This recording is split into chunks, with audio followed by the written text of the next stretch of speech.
Ini kejadian di Penggilingan, Pak. Kebetulan ini rumahnya ini dekat rumah konstituen saya, ketua ranting PKB di situ, Pak.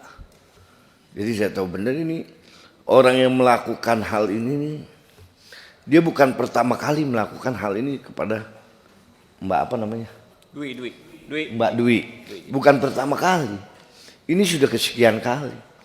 Misalnya dia pernah melakukan kepada saudaranya sendiri pun dia melakukan hal ini. Ini saya langsung tadi tanya kepada yang di lapangan bahwa mereka sudah terbiasa. Ini anak, saya tidak yakin tuh kalau mereka itu sakit. Kalau sakit sekali, 2 kali seharusnya ada pencegahan dari keluarganya. Bawa ke rumah sakit, taruh, diamankan. Ini kan enggak. Jadi bisa melakukan semena-mena. Nah ini mungkin Mbak ini tahu, Mbak Dwi ini tahu bahwa pelaku ini melakukan hal ini bukan sekali. Dan jangan-jangan Mbak ini korban yang sekian kali. Cuman tidak ada yang berani terbuka. Saya kalau tidak viral mungkin tidak berjalan. Ini karena viral.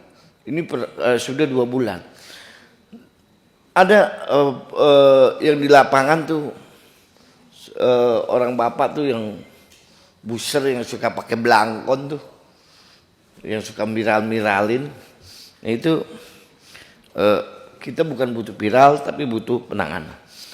Di Jakarta Timur yang ingin saya tanyakan, berapa kasus yang seperti ini yang penanganannya lambat?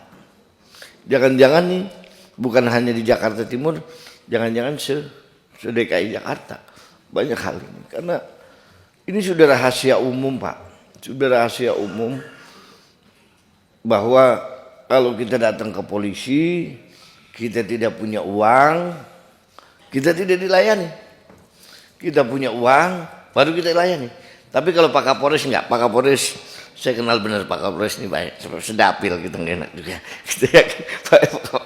Nah ini wilayah-wilayah lain ini yang mesti kita jaga bersama. Yang saya minta Pak, tolong Pak Kapolres jangan percaya dengan keluarganya kalau dia bilang itu sakit dan saya nggak yakin ini anak bukan sakit, jangan-jangan ini anak ada psikopat ini, psikopat. Terima kasih. Assalamualaikum warahmatullahi wabarakatuh. Download Tribun X sekarang, menghadirkan lokal menjadi Indonesia.